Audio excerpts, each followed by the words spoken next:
हमने अभी तक चार्जेस को काफ़ी डिटेल में देख लिया है। हमने कूलम फोर्स और इसके अलावा इलेक्ट्रिक फील्ड और इलेक्ट्रिक फील्ड इंटेंसिटी को देखा। यानी कि हमने सीख लिया कि बेसिकली इलेक्ट्रोस्टैटिक्स है क्या। तो आइए स्टार्ट करते हैं अपना नेक्स्ट टॉपिक जिसमें हम एप्लीकेशंस ऑफ इलेक्ट्रोस्टैटिक्स को देखते हैं। आपकी बुक में सबसे पहली एप्लीकेशन है फोटोकॉपियर की। फोटोकॉपियर एक मशीन है जिसके ज़रिए हम कोई भी डॉक्यूमेंट इजीली प्रिंट कर सकते हैं। A photocopy is a machine that makes quickly and easily copies of the documents. यानी कि किसी डॉक्यूमेंट की हमने एक और कॉपी निकालनी हो तो हम उसके लिए फोटोकॉपी मशीन यूज़ करते हैं। इसकी अगर कंस्ट्रक्शन की बात की जाए तो इसमें हमारे पास एक हीटेड रोलर होता है और इसके अलावा कोरोट्रॉन होता है फॉर ड्रम। और हमारे पास कॉपी करने वाले जो पेपर्स होते हैं वो हम एक कार्ट्रिज में रखते हैं और इसके अलावा हमारे पास जो ओरिजिनल डॉक्यूमेंट होता है वो हम प्लेस करते हैं उस मशीन के अंदर। इसकी डीप कंस्ट्रक्शन में नहीं जाएंगे बल्कि हम इसकी वर्किंग को देखेंगे। तो आइए इसकी वर्किंग को हम देखते हैं। सबसे पहले आपको एक चीज़ याद रखनी है कि the heart of the copier is the drum. जो हमारे पास जो कॉपियर है ना फोटोकॉपियर उसका जो सबसे मेन पार्ट है वो हमारे पास ड्रम है। और दूसरा an aluminium cylinder coated with a layer of selenium और इसके अंदर हमारे पास एल्यूमिनियम सिलेंडर है जो कि सिलीनियम का है। आपको ये बात पता होनी चाहिए कि जो एल्यूमिनियम है ना वो एक गुड कंडक्टर है। जबकि अगर सिलीनियम की बात की जाए तो ये इंसुलेटर है या इसको हम फोटो कंडक्टर भी कहते हैं कि इसके ऊपर जब लाइट पड़ती है तब ये एज अ कंडक्टर बिहेव करता है। अच्छा, इसका पहला पॉइंट आपको ये याद रखना है। इसके 5 वर्किंग स्टेप्स हैं। इसमें जो पहला है वो ये है कि an electrode called corotron gives the entire silicon surface a positive charge in the dark. कि हमारे पास जब डार्क पोजीशन आती है ना, जब हम उसको प्लेस कर देते हैं तो हमारे पास सरफेस ऑफ द सिलीनियम के ऊपर एक पॉजिटिव चार्ज आ जाता होता है। पहली बात आपको ये याद रखनी है कि सिलीनियम की वजह से हम इसके ऊपर पॉजिटिव चार्ज आ जाता है। दूसरा, a series of lenses and mirror focuses an image of the document on to the revolving drum. यानी कि हमारे पास इसमें ना कुछ ना मिरर्स लगाए जाते हैं जिसकी वजह से वो कुछ इमेज फोकस करके ड्रम के ऊपर प्रिंट कर देते हैं। अब होता ये है कि हमारे पास जो भी डार्क पॉइंट होते हैं इमेज के वो हमारे पास ड्रम के ऊपर प्लेस हो जाते हैं। ये हमारे पास सेकंड स्टेप होता है। थर्ड स्टेप में ये होता है कि a special dry black powder spread onto the drum. यानी कि वो हमारे पास एक इसमें चीज़ कहलाती है टोनर। टोनर से वो एक स्पेशल ब्लैक पाउडर लेता है और वो स्प्रेड कर देता है ड्रम पे, यानी कि उसको स्प्रिंकल किया जाता है ड्रम के ऊपर। और वो जो डार्क पार्टिकल्स थे आपको याद होगा जिनके ऊपर पॉजिटिव चार्ज था सेलेनियम प्लेट की वजह से, वो सारे का सारा पेपर के ऊपर शिफ्ट हो जाता है। और अगर फोर्थ स्टेप की बात की जाए, the fourth step involve the transferring of the toner onto the blank piece of paper. कि वही हमारे पास जो टोनर है वो एक ब्लैंक पीस ऑफ पेपर के ऊपर जा रहा होता है। क्योंकि ड्रम के ऊपर जो है ना हमारे पास एक इमेज बनी हुई है और उसका डार्क पार्ट इमेज का ड्रम के ऊपर आ गया और वो ब्लैंक पीस ऑफ पेपर जो है वो ड्रम के ऊपर से गुजर रहा है। और इसका लास्ट क्या है, last the paper and adhering toner pass through the heated pressure rollers. कि हमारे पास वो जो हमारे पास इंक आके ब्लैंक पेपर के ऊपर प्लेस हो गई है उसको हम एक हीटेड रोलर से गुजारेंगे which melt the toner into the fibre of the paper and produce the finished copy. यानी कि वो जो हमारे पास टोनर से निकला हुआ इंक है वो उसके ऊपर मेल्ट हो जाएगी और एक प्रॉपर फिनिश्ड कॉपी यानी कि एक प्रॉपर पॉलिश्ड कॉपी हमारे पास आउटपुट में हमें मिल रही होगी। तो ये हमारे पास 5 वर्किंग स्टेप्स हैं फोटोकॉपियर मशीन के। इसके बाद इलेक्ट्रोस्टैटिक्स की हमारे पास दूसरी एप्लीकेशन है लेजर प्रिंटर। लेजर प्रिंटर का जो वर्किंग प्रिंसिपल है वो भी तकरीबन हमारे पास फोटोकॉपियर मशीन वाला है, लेकिन ये हमारे पास मेन वर्किंग प्रिंसिपल जो इसका कहलाता है वो कहलाता है जीरोग्राफी।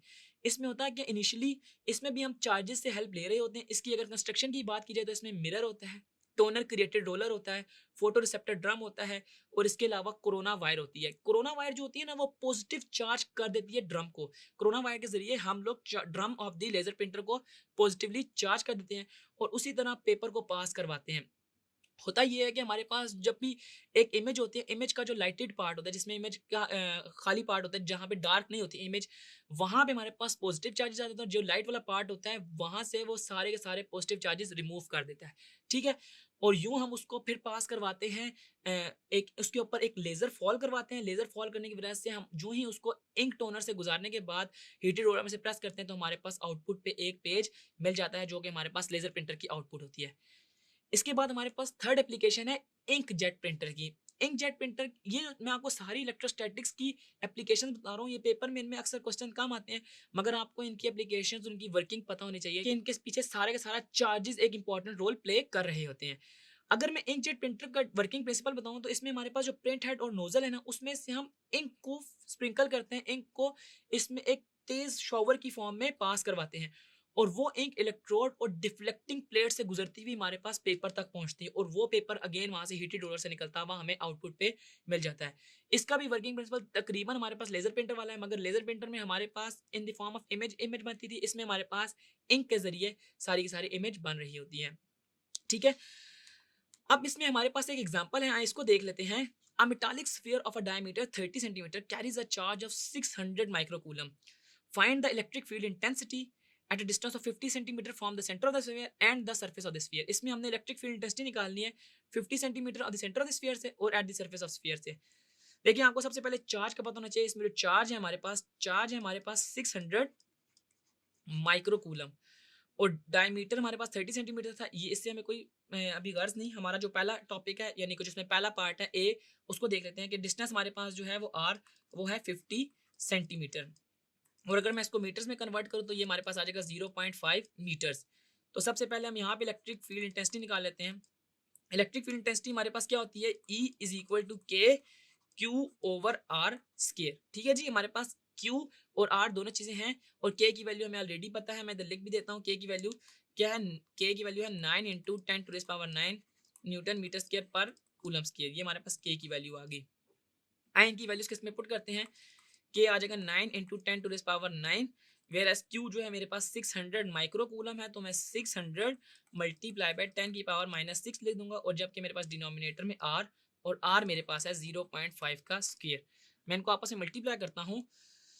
9 into 10⁻⁹ multiply by 600 multiply by 10⁻⁻6, तो ये मेरे पास आता है 54 इंटू 10⁻5 या फिर हम इसको 5.4 इंटू 10⁻6 भी ले सकते हैं, 5.4 इंटू 10⁻6 भी लिख सकते हैं। और डिनोमिनेटर में मेरे पास 0.5 का स्क्वायर है, इसको डिवाइड कर देते हैं हम 0.5 के स्क्वायर से, जो कि मैं लिख देता हूँ 0.5 के स्क्वायर से। जब मैं इसको डिवाइड करता हूँ तो मेरे पास आंसर आता है 216 और हमारे पास इसमें नंबर ऑफ जीरोस हैं 5, तो इंटू 10⁻5 लिख देता हूँ, या मैं इसको यहाँ से पॉइंट को पीछे लेके आऊँ तो मेरे पास 2.16 इंटू 10⁻7 भी हो सकता है, जो कि न्यूटन पर कूलम है। ये मेरे पास इसका पार्ट ए हुआ है जिसमें हमने डिस्टेंस ऑफ 50 सेंटीमीटर पे निकाला है। दूसरा है at the surface of sphere. ठीक है, अब हमने स्फीयर के सरफेस पे निकालना है, तो इसमें हमारे पास डायमीटर जो है ना स्फीयर का वो दिया हुआ है, दैट इज 30 सेंटीमीटर। इसका बी पार्ट देख लेते हैं। इसके बी पार्ट में हमारे पास डायमीटर 30 सेंटीमीटर गिवन है, तो हमें एक्चुअली जो इलेक्ट्रिक फील्ड इंटेंसिटी में चाहिए होता है वो आर चाहिए होता है, क्योंकि हमारे पास इलेक्ट्रिक फील्ड इंटेंसिटी का फॉर्मूला है E is equal to K Q over R square. Q हमारे पास 600 माइक्रोकूलम ही है, इसमें मैं इधर लिख देता हूँ क्यू जो है हमारे पास 600 माइक्रोकूलम ही है, विच मीन्स के 600 इंटू 10⁻⁻6। अब मैं यहाँ पे R की वैल्यू का निकालना चाहूँ तो R का और डायमीटर का ये रिलेशन होता है कि अगर मैं डायमीटर को 2 से डिवाइड कर दूँ तो वो मेरे पास रेडियस ऑफ द स्फीयर के इक्वल होगा, तो मेरे पास R निकलेगा D/2, तो 30 divide by 2 is equal to 15 centimetres. और 15 सेंटीमीटर को जब हम मीटर्स में कन्वर्ट करते हैं तो ये मेरे पास आता है 0.15 मीटर्स। अब मुझे ये R और ये Q इसमें पुट करना और मेरे पास इलेक्ट्रिक फील्ड इंटेंसिटी की वैल्यू आ जाएगी। तो K की वैल्यू मैं वही पुट कर रहा हूँ 9 इंटू 10⁻9 मल्टीप्लाई बाय 600 इंटू 10⁻6 और डिनोमिनेटर में मेरे पास आ जाएगा 0.15 का स्क्वायर। ठीक है, वहाँ पे मेरे पास 0.5 था क्योंकि 50 सेंटीमीटर था। तो हमारे पास इसकी जो न्यूमरेटर वाली वैल्यू है हमारे पास तकरीबन वही आएगी जो लास्ट में आई थी। लास्ट में हमारे पास क्या आई थी 5.4 इंटू 10⁻6। मैं इसको ऐसे लिख देता हूँ 5.4 इंटू 10⁻6, जबकि डिनोमिनेटर में मेरे पास 0.15 का स्क्वायर है और 0.15 का स्क्वायर जो है मेरे पास आता है 0.0225 और अब मैं इनको डिवाइड करता हूँ 5.4 इंटू 10⁻6 को डिवाइड कर रहा हूँ मैं 0.0225 से, तो मेरे पास इसका आंसर आता है 2.4 और हमारे पास 1 2 3 4 5 6 7 जीरोस हैं, यानी कि 24 इंटू 10⁻7 न्यूटन पर कूलम, या फिर मैं इसको लिख सकता हूँ 2.4 इंटू 10⁸ न्यूटन पर कूलम। तो यूँ आपने देखा कि आपके पास अगर डिस्टेंस और इसके अलावा चार्जेस और डिस्टेंस सारा कुछ गिवन हो तो आप इजीली इलेक्ट्रिक फील्ड इंटेंसिटी निकाल सकते हैं by using E is equal to K Q over R square. हमने इस टॉपिक में कुछ एप्लीकेशंस देखी थी इलेक्ट्रोस्टैटिक्स की, आई होप आपको भी समझ आई होंगी। अभी तक के लिए इस टॉपिक में इतना ही, सी इन द नेक्स्ट टॉपिक।